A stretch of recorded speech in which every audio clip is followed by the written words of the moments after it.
whole point is for all of us, right?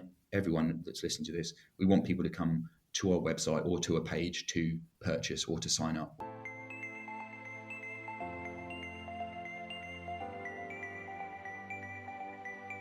But people can become very overwhelmed by, I've got to do all this now. I've got to plan it all for the year or the month. Those kind of posts can look amazing. The problem is they don't see that gap between the validation and the outcome.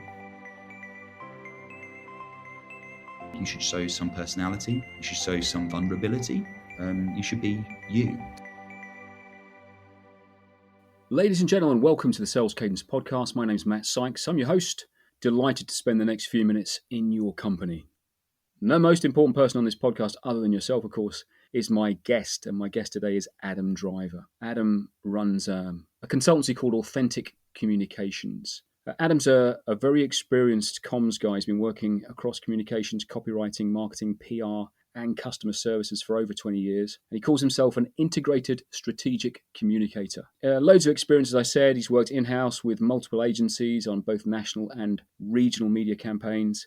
He's run social media campaigns for both B2B and B2C across a variety of different sectors. Adam is one of those really smart people who not only is good at what he does for a living, but he's also very engaging. I first came across Adam when I was at a networking event, funny enough. It was a marketing meetup event, an interesting place to be. Lots of marketeers seem to put lots of GIFs in their slideshows. I don't know why that is. It must be a marketing thing.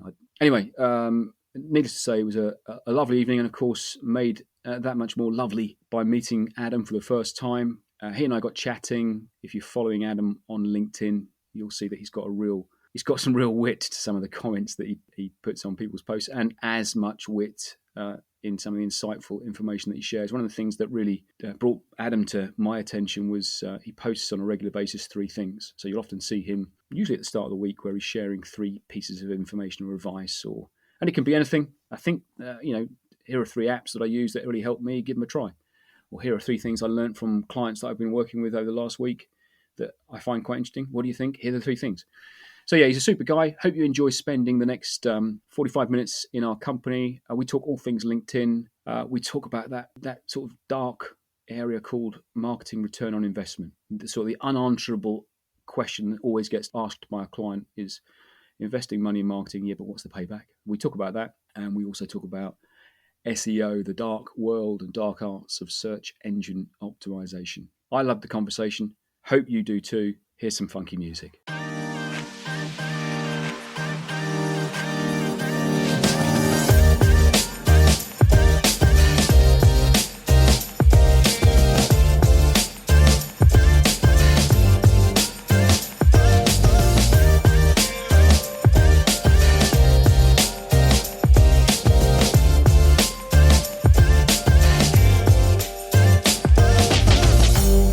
Adam Driver, welcome to the Sales Cadence Podcast.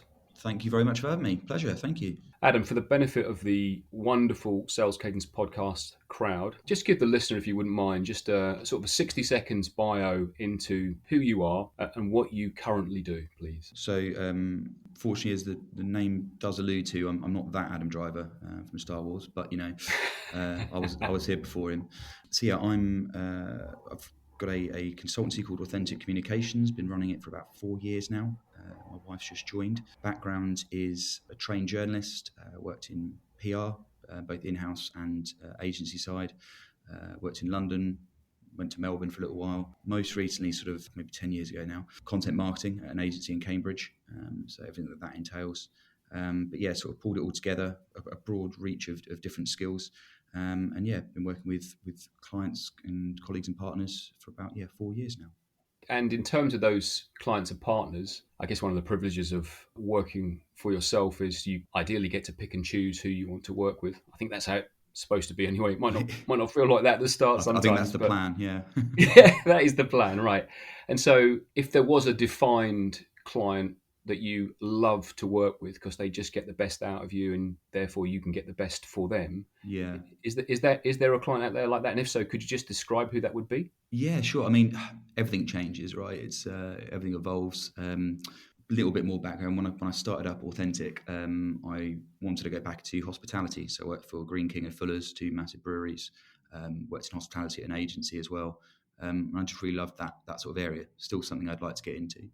But on the cusp of the pandemic, of course, that just stopped completely. So I've gone and worked for basically anyone who I could really in that first year. Had one child and had another one on the way at that point. So it was just kind of all hands to the pumps. So the business plan kind of got ripped up pretty early on. And you couldn't have really had a more challenging time to start a company up, could you? No, I mean maybe 08 could have been a big one as well. But Yeah, possibly. I mean, it's tough whenever it's a tough gig running your own business. You've got to be the one that sort of like brings in the new business and gets those sales. You've got to be the one that promotes yourself, and you've got to be the one that actually does the work. So it's a bit of a balancing act. But going to answer your question, I've kind of called myself like channel neutral. So I don't really mind which output, which channel, which medium you want to work on. So clients will come to me and say, I want a newsletter, or I need a XYZ, or I need a website. And then doing the lovely sort of Simon Sinek kind of approach of like, okay, but why? What's the basics? What are you trying to achieve? And sometimes that's all some clients need to really get the most out of a project, is to sort of figure that out. So I'm not so interested in the exact specific channel. And then sector-wise, I'm sector agnostic. So I don't really mind. So in a complete roundabout way, I'm a bit of an overshare as well. I do like to talk. So apologies. Please do. That's the whole purpose of getting you on. I mean, if I was silent, it wouldn't really work for a podcast, would it? Kind of not really. Yeah. So go back to your original point. Taking all that into account, there is no real perfect client. I don't think there is a perfect anything, to be honest. I think perfect's an overused word, but ideal potentially.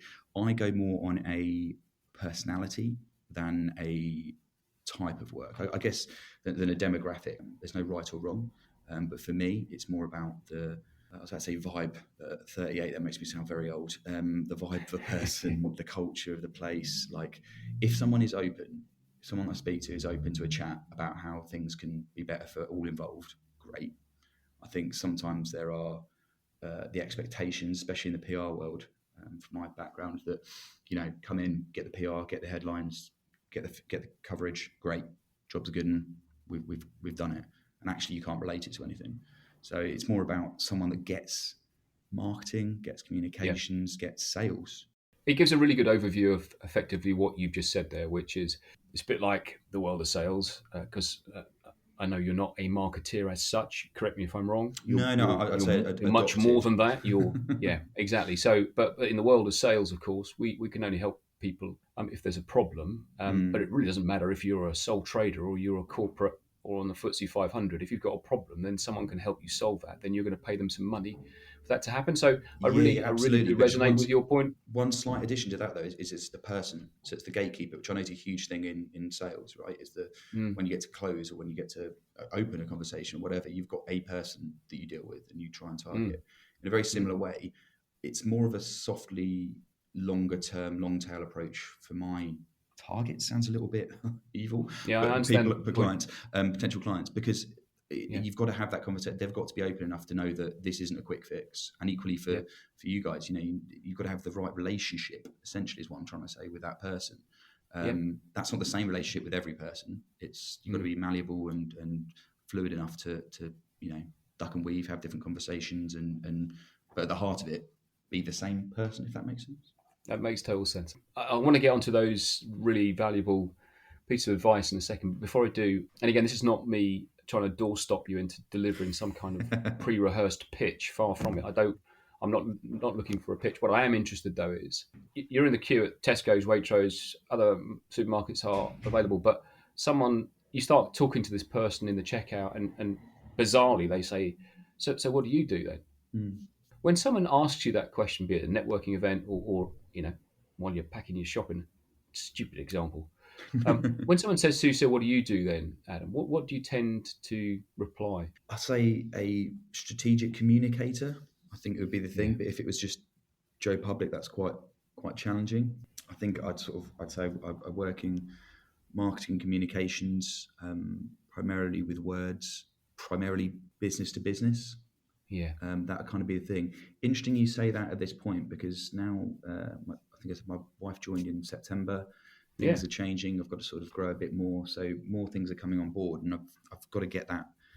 That was part of the plan, the business plan. First of all, this is what I'm going to do. This is the plan, and then obviously everything changes.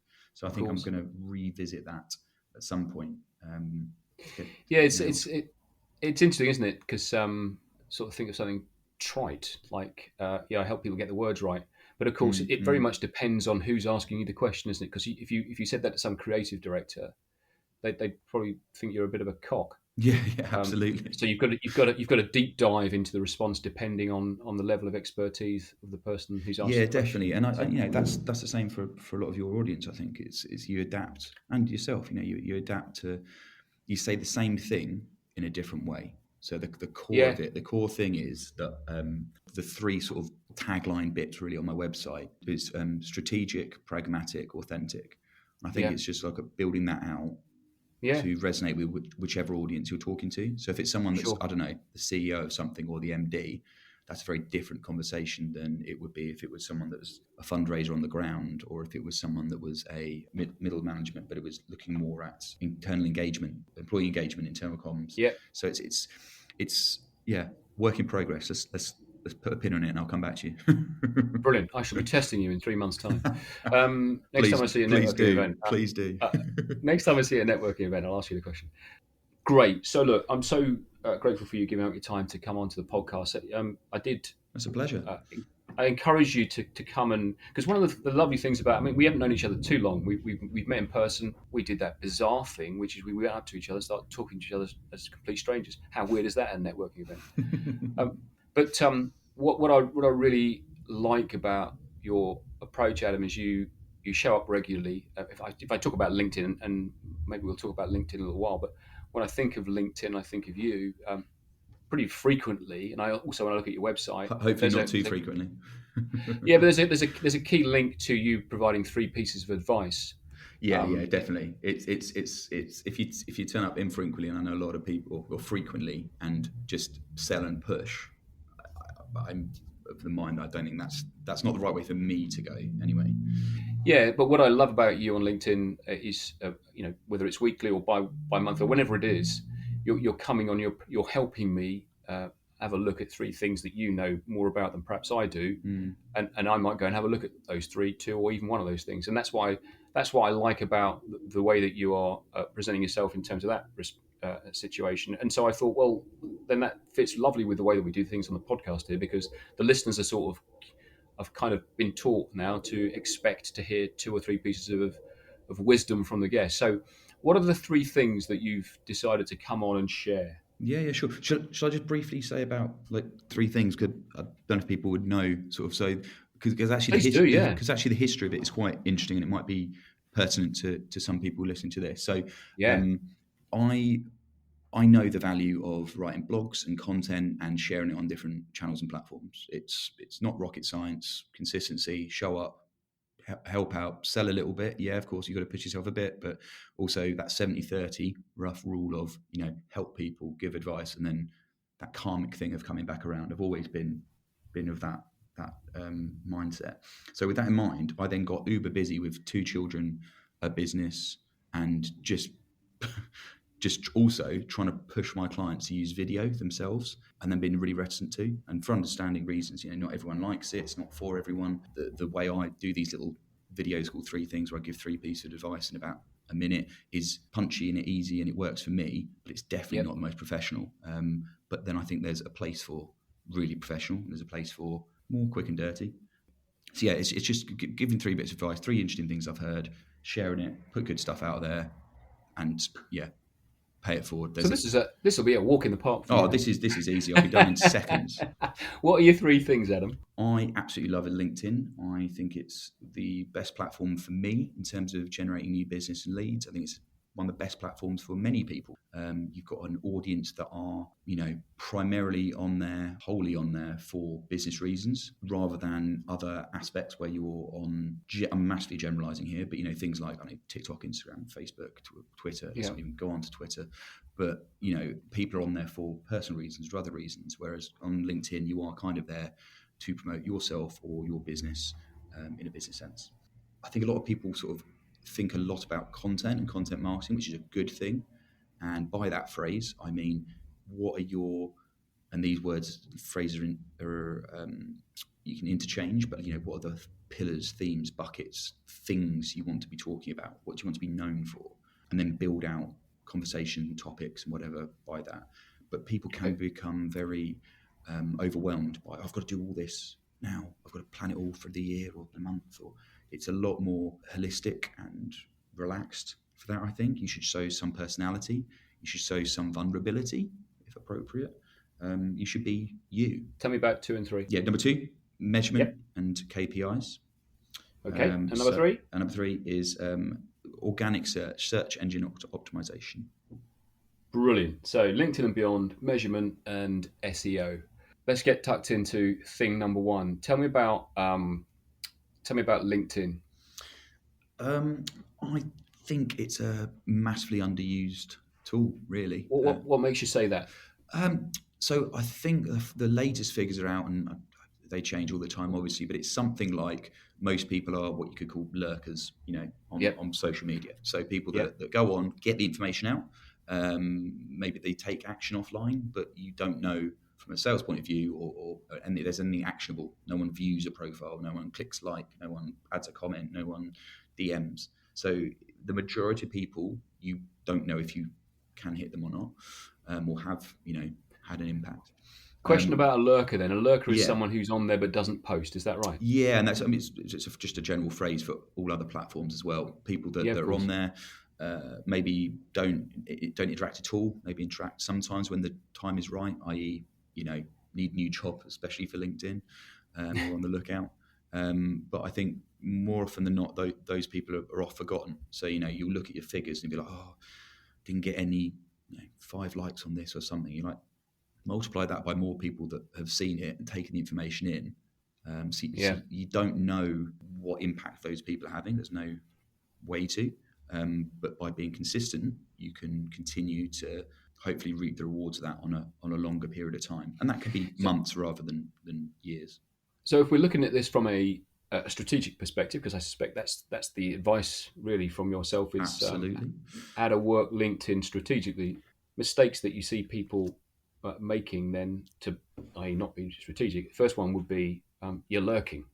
You're effectively not engaging, right? It all depends, and this is one of my favourite phrases for a point later on. But it completely depends. What's your objective? Okay. What's your outcome? If you are putting your audience in mind, you have people that probably have £500,000, £1 million worth of sales a year, whatever.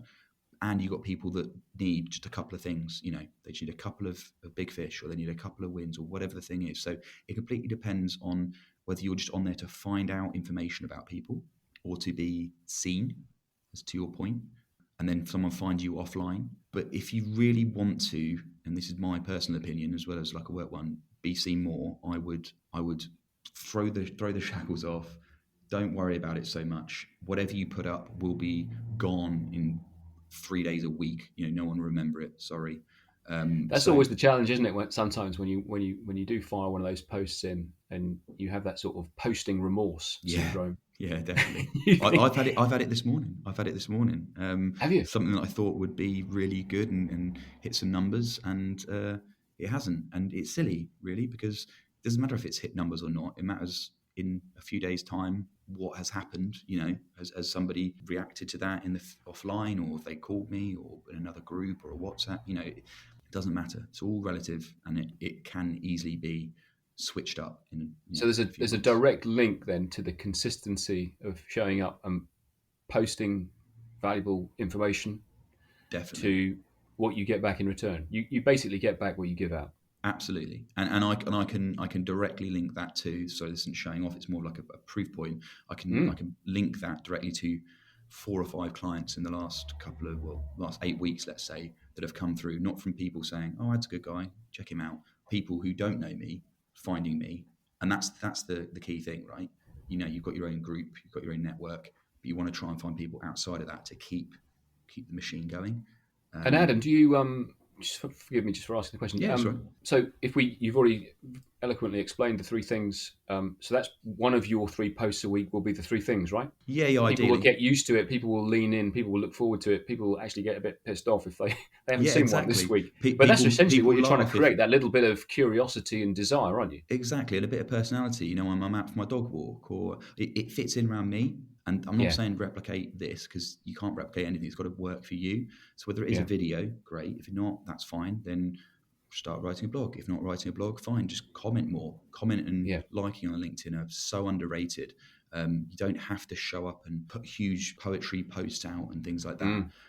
They help, but also helps is engaging. So if someone's like, oh, I'm looking for a, I don't know, videographer. If you know one, tag them in. Yeah, you know, of course. That kind of thing. Don't just scroll past the post. All that little stuff adds up to your profile being picked more by the algorithm. So it can all help together. Can you go too far in one direction? I suspect the answer to this, of course, is yes. But the balance needs to be business and personal, doesn't it? People want to know what you do and how you can help them, but they also want to know who Adam is. It again depends on, you'll get bored of me saying that, it depends on what the point is. Again, so for me, when you buy into authentic comms and you want to work with the consultancy, you buy into me.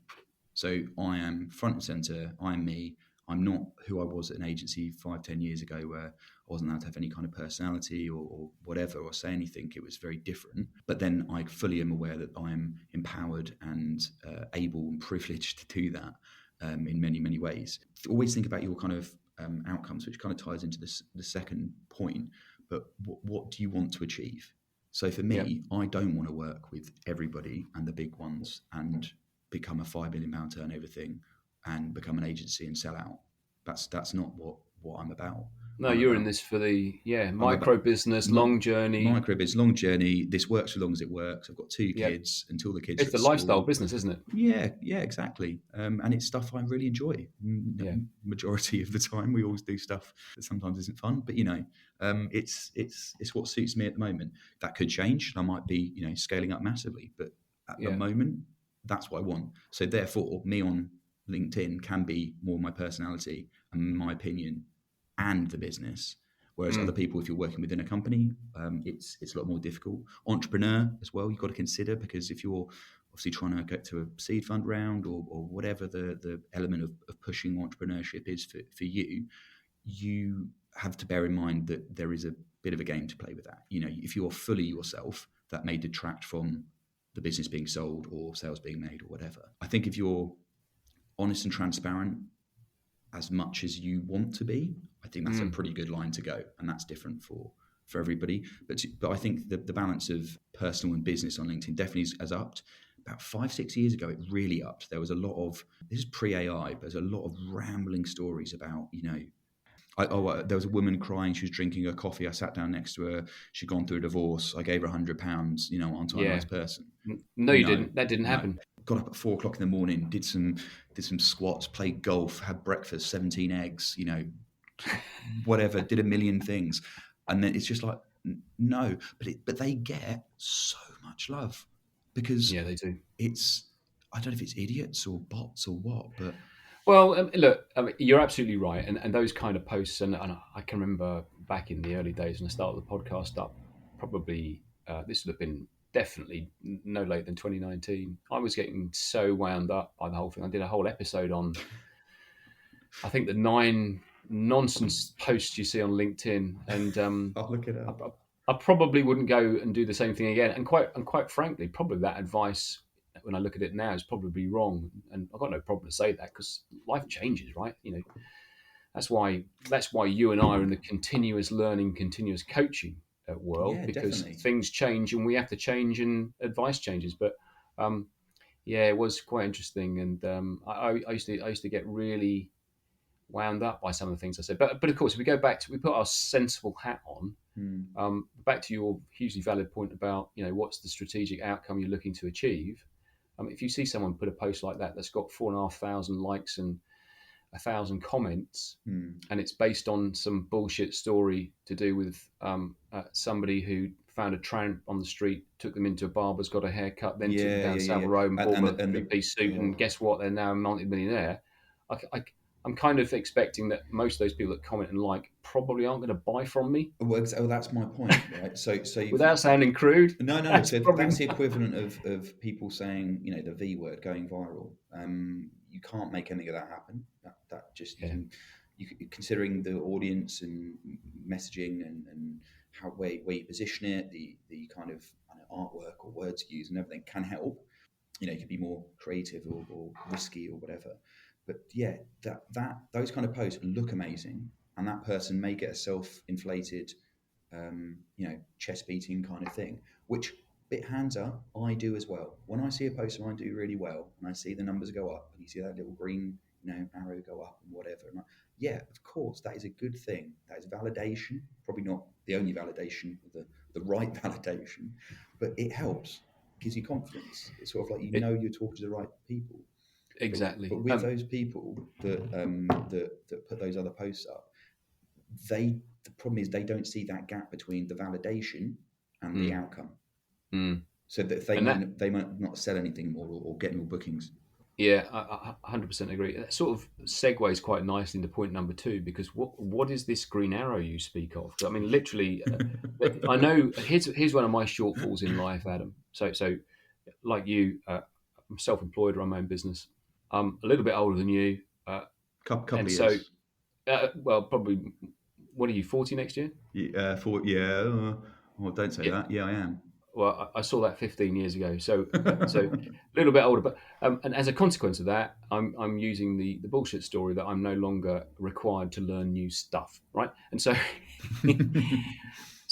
as a consequence of that, and I'm going to be really interested to hear about measurement number 2, because there must be a whole world of metrics that I don't know anything about, my friend, that you're about to probably enlighten me with. Where I'm going, holy cow! Can you see that? Oh gosh, pressure on. So, Right. Well, let me go through a couple of sort of yeah, bro, couple of over things. to So you. measurement. First one is there's real measurement and there's something called vanity metrics. So vanity metrics, as in like you're vain, you're looking in a mirror kind of thing. They make you feel good. They're like, yes, wicked. So going back to that LinkedIn post that did the numbers, that Yep. person is feeling brilliant. It's best post they've done ever. Great, brilliant. It's a vanity metric because, to your point, who actually contacted them, who signed up to their email list, who visited their website? No one. Well, potentially fewer than the thousands and thousands. So the vanity metrics are a lot of social media metrics, a lot of I don't know, potential other metrics around it. They're just sort of overarchingly called vanity metrics. You need to have some element of measurement, KPIs, anything like that, because, well, not in every instance. I think some things you just do because you do them. The real core ones, which will drive your business or very critical, business critical, you need to measure. But you don't just need to measure the outputs, as in we did 10 media posts this month, 10 social media posts, 2 emails, and got 1,000 people through to the website. That's great. But what's the outcomes? Have you seen what those people have done? Have those people visited because they thought it was something else and then disappeared? Or the language wasn't consistent between the email they saw and the landing page? Or they clicked through, went through to sign up to email, and actually the form is just too long. You don't want to be putting your PIN number and address down and stuff. So they'll drop off. So it's about linking all that stuff up together. And that's where I like working sort of slightly with the numbers and slightly with the words. So it's a sort of bridging the two. So you could put the best email out ever, but if it's to a load of bots or it's going to go into their spam folder because you've not got the right domain, what details set up or what have you, then it's obsolete. It doesn't really matter. When I worked in PR, I was at the tail end of the Cuttings magazine, Cuttings book. So there'd be coverage for a client, and in the agency we'd literally cut bits out. Oh yeah, I know. Pritt stick, put it onto a book, Yeah, and it sits would on get sent reception through. table. Yeah. Probably still there. But so when I was working in this agency, I thought I was quite a smart cookie. I thought I just couldn't work out why we were doing this. I'm like, it's AVE. So that's how we work out the value of said, half-page piece in a trade mag or whatever. Or, So to just for the idiot podcast host, AVE means sorry, advertising value equivalent. That not idiot at all. It's me just getting used to too much jargon in my head. Advertising value equivalent. So say if you were to go and want to take out a piece in that trade paper or trade magazine or newspaper, half page, okay, that'll be £1,000 for that half page piece. So you would have to pay £1,000. You would get your advert however you wanted to do it, and it would go out and be in print. Okay, great. Some bright spark 20, 30 years ago, and someone listened to this, maybe able to tell me exactly who, if save me a Google, basically set up and was like, oh yeah, so there's something called PR value, which is 3 times the AVE, 3 times the amount of money that advert was, because 3 people potentially would read that. Okay. So then you've gone and you've just delivered to your client in your little sticky book that you give to reception. You've just gone, there you go. That bit there, that got you £3,000 worth, 4,000, can't do the maths, £4,000 worth of value, because that is the PR value. That's how much it means to your company. When in fact, there's no traceability. There's no way to find out who's enacted on that. Has anyone gone to the website because of that? Is there any way to follow through to see what that person did? But back in the day, then this was how you try and solve that challenging question, which I'm sure most clients ask most people who are investing in them to do some marketing for them: is what's the ROI? Oh, absolutely. Yeah, I've got that written down. Yeah, what's the return investment? What's the ROI? Like sometimes, especially with brand awareness and other sort of phrases are available, you can't. It's the long game. Sometimes you can tell specifics, sometimes you can't. The additional point is that there are psychology of like marketing and so forth. Sometime in the 90s said there was about 7 touch points of marketing, right? So you have to see something 7 times. Same for sales, right? It's all interrelated. You see a car, you see the magazine, you hear the advert, you see the car again, you talk to someone about it, someone phones you about the car. Okay, then I'll buy. Nowadays, they're saying it's something like, I don't know, 20 or 27 or 20 plus. Like as much as that? Well, I don't believe it's as much as that. I still think it's lower. But the point is that it's even more because of digital marketing. And you see, you're scrolling. I see it on Insta, Twitter, and then in print or the side of a bus that's just gone past my window now. There's multiple ways you can see it or be influenced by it. And how much of that, Adam, do you think is down? Because actually, now you mention it, it kind of, we've got so much information overload now. It's almost as if we've become immune to it. Is that probably why you've got to put 3 times more touch points in front of someone than perhaps you used to do 15, 20 years ago? Potentially, but then that becomes overwhelming in itself, right? Like, how do I contact or have more contact with the same people to that degree? That's a huge amount. I think it's just being aware that there's a lot more noise around generally. So I'm not competing to sell my car with other car sales people. I'm competing with, I don't know, a Domino's van and a laptop and a cushion and a book. And do you know what I mean? It's sort of democratized that whole kind of visual headspace kind of thing. So it doesn't mean you've got to work harder. It means you've got to be aware that you've got to cut through more, or as we're all sitting here. And that's where really creative and whether it's edgy or it's just bloody marvelous advertising and marketing really wins the day, doesn't it? Because it does. It creates that pattern interrupt that stops you scrolling through the vanilla. And it's not always needed. Wow. It's not always needed. Sometimes it's just consistently being there. So I don't know. It's trying to be not so middle of the road.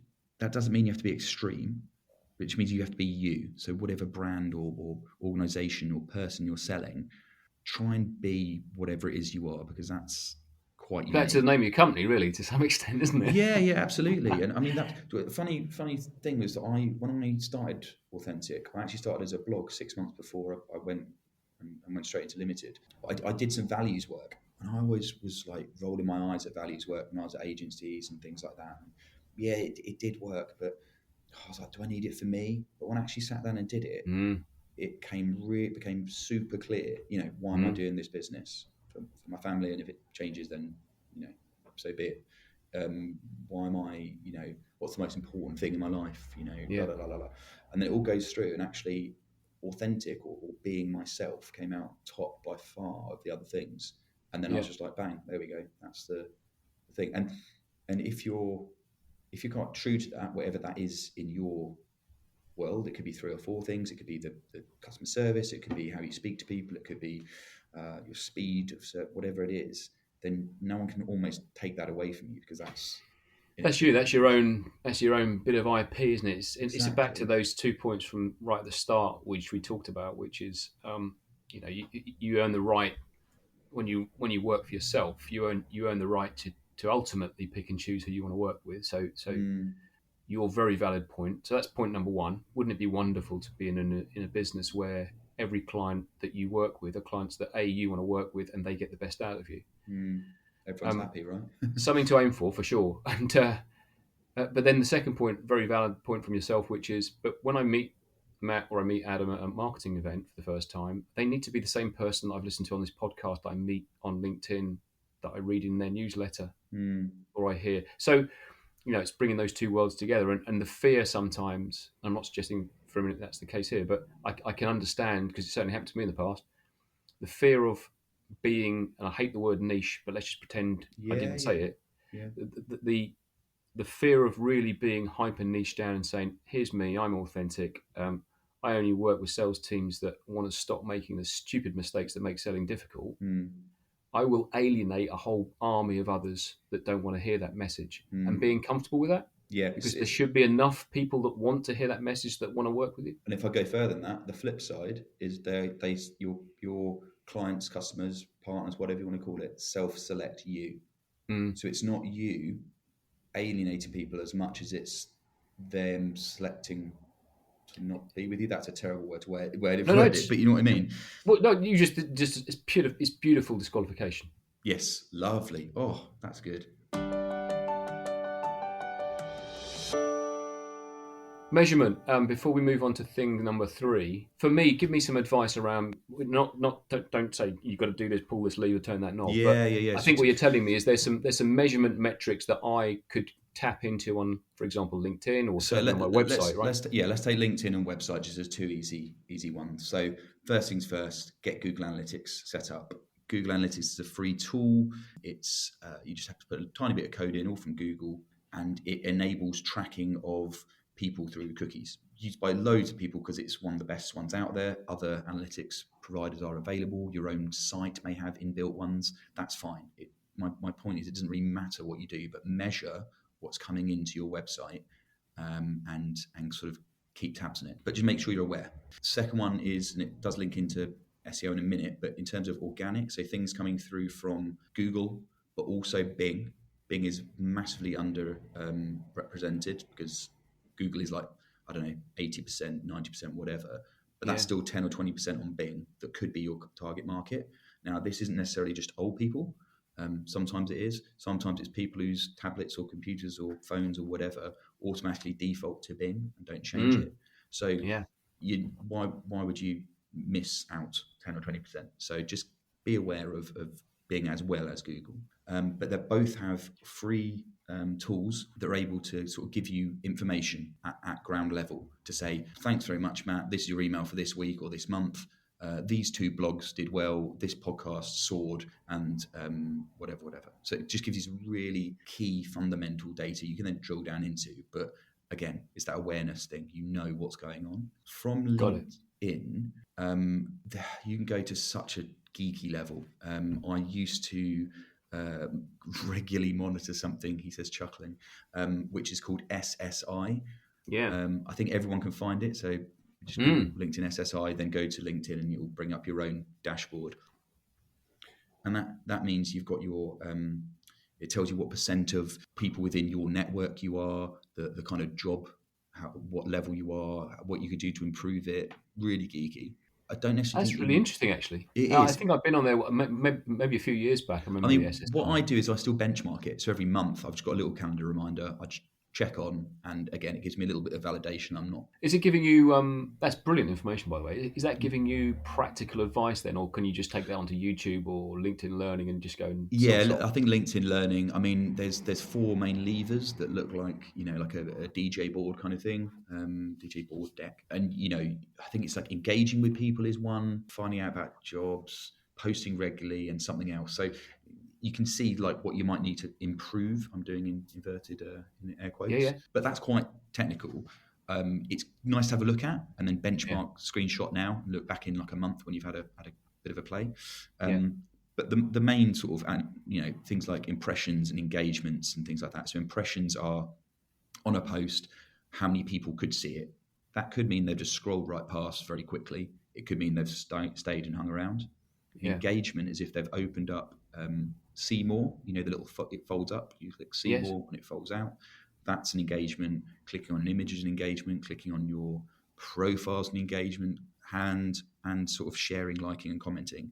So they're all with a pinch of salt. You can see that yours is being seen and engaged with. What you can do is then sort of see over time in the analytics back end what kind of posts do well. So look back at all your posts. It's all in there. All the information is saved. You can export it out if you don't like looking at it on a screen. It's like a Excel spreadsheet thingy. But it basically sort of, you can see, actually, these ones that when I was talking about my dog did really well. But then again, you have to take it with a pinch of salt, right? Because that's people engaging potentially because it's a dog rather than you're a great salesperson. So, okay, maybe include the dog in a slight bit of video, or, use the information that is in the back end to help you understand what kind of topics, themes, and discussions you could or should be having. Then the LinkedIn thing is you can then also see from LinkedIn who has then gone through to your website. So if you have your website in your bio, if you have a LinkedIn premium account, which I think is 35 quid a month, if not, it's one down kind of from Sales Navigator, right? Which I know a lot of your listeners probably do use. Well, most people in sales have got NAV, but they don't use it. Yeah, well, I mean, it's absolutely. I'd just go back to basics. 90 quid down the toilet. Yeah, I'd just start back to basics. Right? I'd strip it all away and be like, if I can make it work organically, i.e., without anything else, great. I use premium because it gives me more visibility. So if someone looks, if Matt looks at my my page a couple of times, it will flag up. I'll see. Then I'll go, well, Matt's a bit of a warm lead. It's definitely worth like a message. Well, that's interesting. I didn't know that. Okay, so I probably need to go and check premium out then. Yeah. So it's premium gives you lots of other little things like content creator and lots of other naff stuff, in my honest opinion. But for me, being able to see who clicks in, for me being able to add in my website link into every post, so it's actually within a post just under my name rather than on my homepage. That could be more options for them to visit me. The whole point is for all of us, right? Everyone that's listening to this, we want people to come to our website or to a page to purchase or to sign up or to whatever. That's the general idea. A conversation could also be a secondary one, of course. But I mean, entirely, you've got a product or something to sell. You want someone to sign up, and an indication they're interested is that they come down through the funnel and they go and they sign up to a certain page or whatever. With LinkedIn, once you've got Google Analytics set up, you can then actually see who comes from LinkedIn, and you can then demonstrably say, and then probably prove the business value of having premium or spending money on adverts on LinkedIn or whatever have you. You can actually really see that 50 people have come through from LinkedIn to my website, and out of them, 25 have signed up to email in the last month. That's really all other channels, and that's a lot lower. I'm not saying this is the be all and end all. There's not going to. No, it's really helpful. But it's quite a meaty thing that people sort of miss. I mean, you're opening my eyes up to the real important part about anything that you're going to do with LinkedIn or website is exactly as you just said, which is unless you're some kind of weirdo and you're on LinkedIn just for kicks, everybody else is on there to try and get eyes on whatever it is that they do, to try and find some way of getting people to buy from them ultimately, right? Yeah, and so let's not worry about that too much. But it's long term, right? It's long tail. It's not unless correct. It's like here and there. No one's going to sort of go on LinkedIn and go, Matt, yes, I want a course now. Like, correct. It's warming people up. it's trying to get front of mind, because we all know Awareness. the values in that 30% that are thinking about, or the 30% who haven't started to think about, but they will do at some point. We know that works in the marketing thing. And so, yeah, it's about if I can apply as much effort to the front end activity of posting, commenting, sharing. Sharing is an interesting one. But if I can put as much effort into understanding what happens next, i.e., starting to measure some of what are the outputs from the inputs, Yeah. all of a sudden you've got yourself some fun ahead, I would think.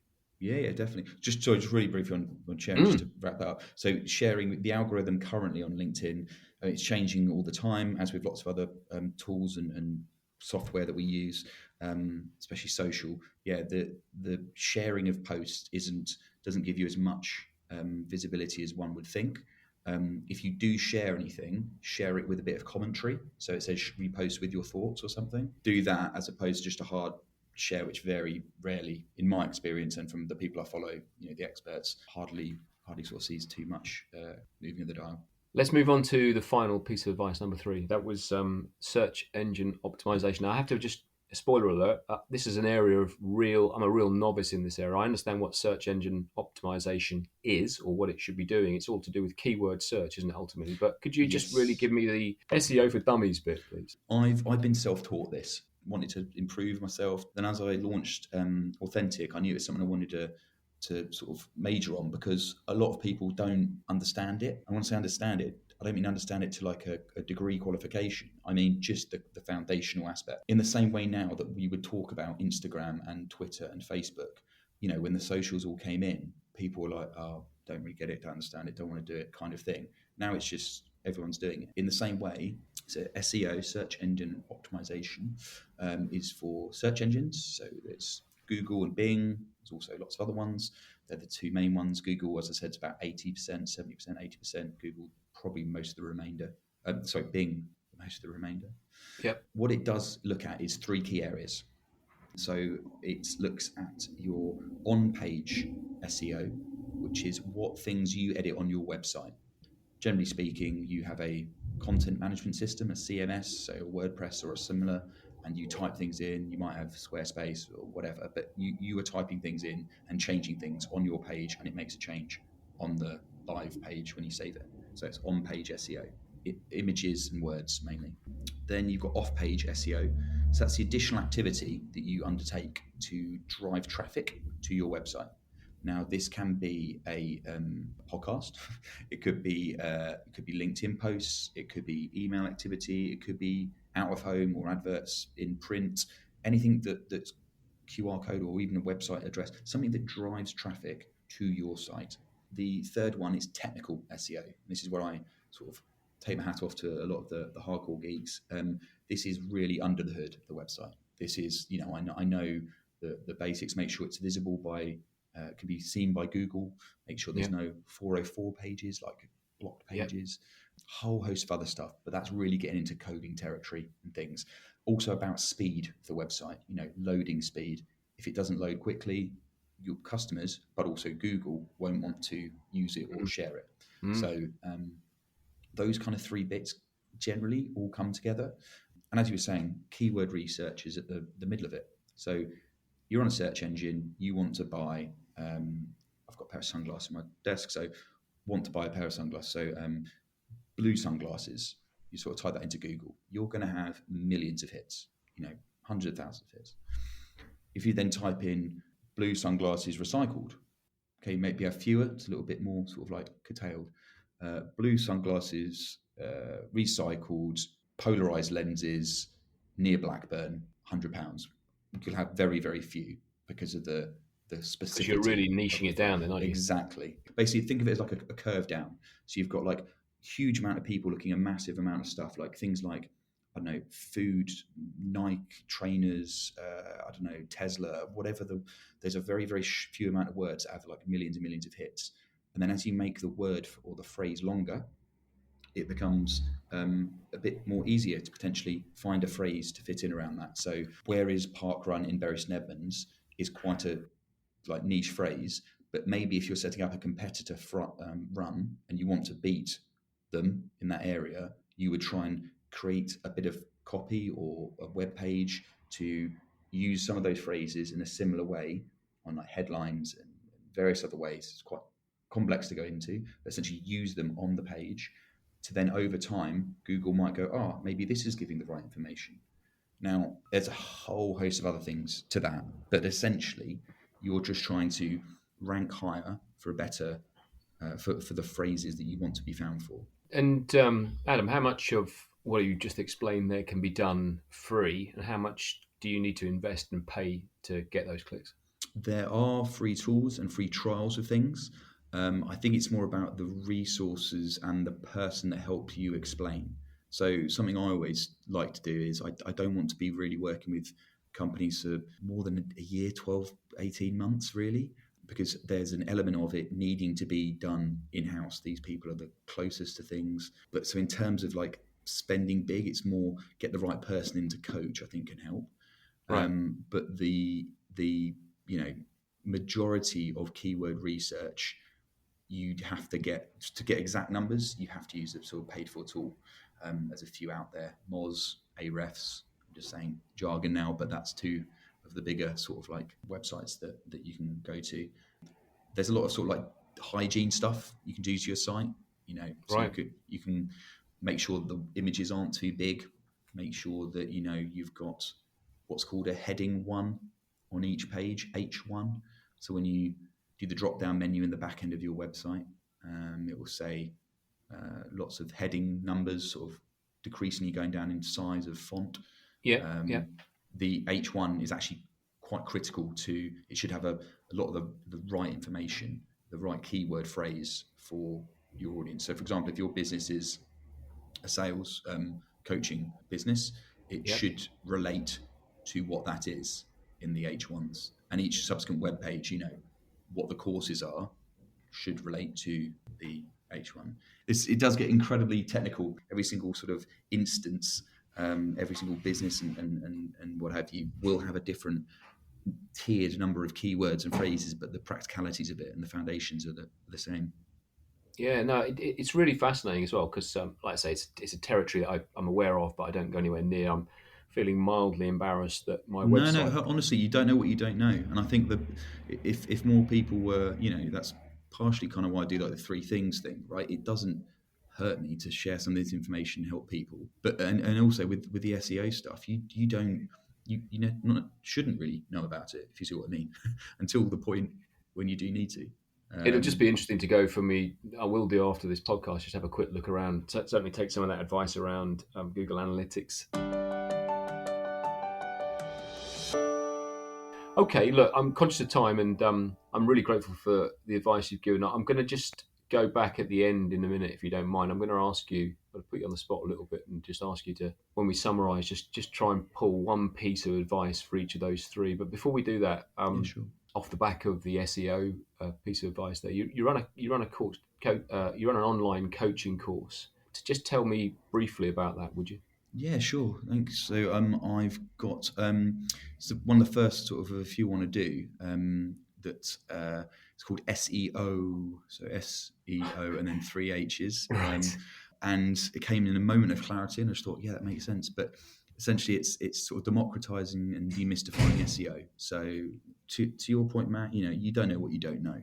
I think everyone not and shouldn't know everything. So this is just like it's a starter. It's a kind of like medium level, gets up to understanding of search engine optimization, how you can optimize your website to make sure that traffic, and it could be sometimes up to a third of traffic from places like Google and Bing through to your website, and they're interested, they're looking for the things that you are selling or dealing in.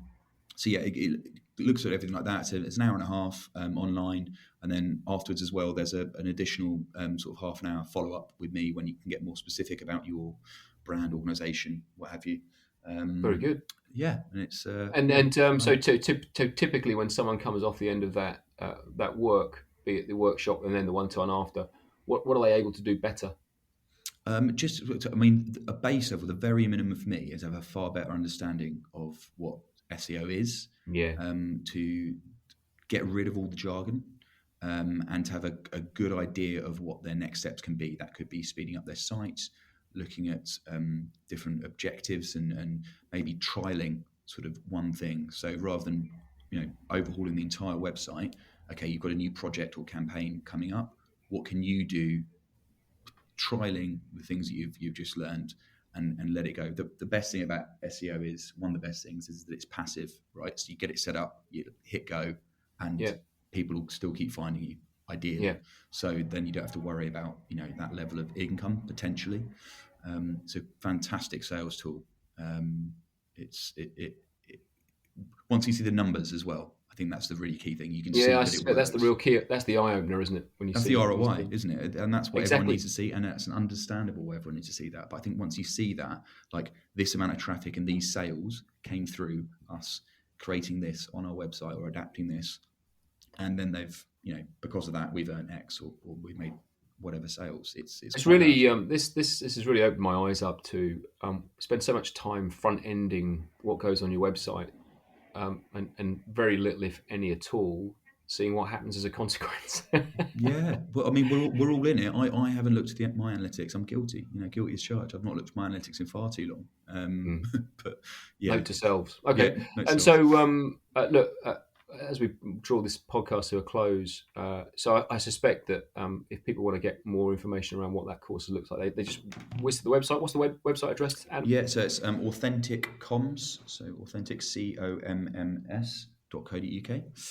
Brill. And anyone wants to know a bit more about the wonderful world of Adam Driver, I suspect LinkedIn's the place to go, is it? Yeah, LinkedIn. Unfortunately, Twitter's gone, but I am at Adam Driver 85 on Twitter.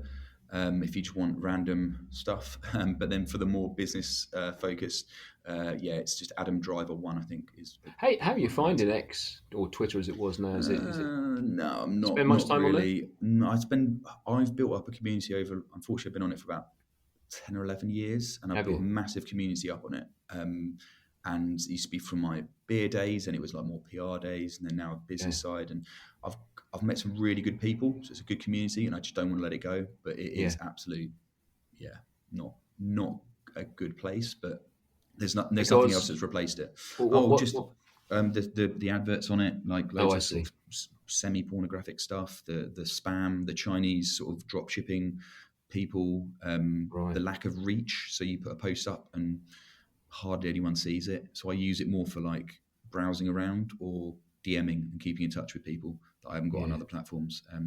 But yeah, Threads and Blue Sky and Mastodon and lots of other ones that just don't really seem to have picked up. Interesting. Okay, terrific. So if you want to get to know a bit more about Adam, then and certainly pick up on those regular 3 things posts that really caught my eye and engaged me, then go and find him and follow him on. If you're really lucky, you can connect with him. Adam, let's summarize. I'm gonna put you on the spot. I'm going to ask you to give me one takeaway or one thing someone can do for each of those. So we talked a lot about LinkedIn and beyond. If you're going to give one piece of advice on the spot to anybody just to up their LinkedIn game, could be anything, what would it be? I'll steal Nikes and say, just do it. Whatever you're thinking about, just post, just go for it, get stuck in. Just don't be worried about what happens next. Just put yourself out there. Yeah. Yeah. If you're going to up your measurement game, what would you do? What are your outcomes first and foremost? Forget about the outputs. Love that. So make a list of what it is that you're actually expecting to or wanting to achieve. And then finally, SEO. If there was one piece of advice people could go and do right now to start the improvement or getting better at search engine optimization, what would that be? I'm going to go full salesy and say sign up to my SEO course, but also, I'm glad you laughed, but also don't worry about it, whether it's me or someone else or something you Google. Everyone starts somewhere. You don't know what you don't know. Yeah, amen to that. And sometimes it's better that you never find out. Yeah, true. Adam Driver, thank you ever so much for being a guest on today's podcast, and wish you all the success that's definitely coming your way. It's a consequence of doing what you do at Authentic Communications. Bless you. Thanks very much, Matt. Appreciate it. Thank you.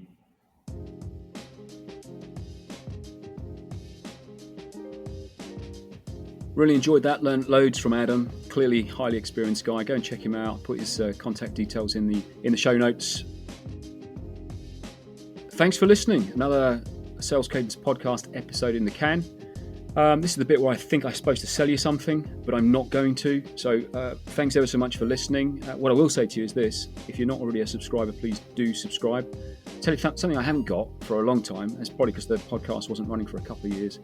No one's given me any reviews. I don't care if it's a 1-star or a 5-star. I like the 5 ones better, but I'm also okay with 1s. Just do me a favour now at the end of this podcast. It's just about to end. Next thing that you do before you go make yourself a cup of tea, just go and leave me a review on the podcast, and I will love you for eternity. Thanks for listening. Remember the mantra: everybody's in sales. We're all selling something. See you on the next one.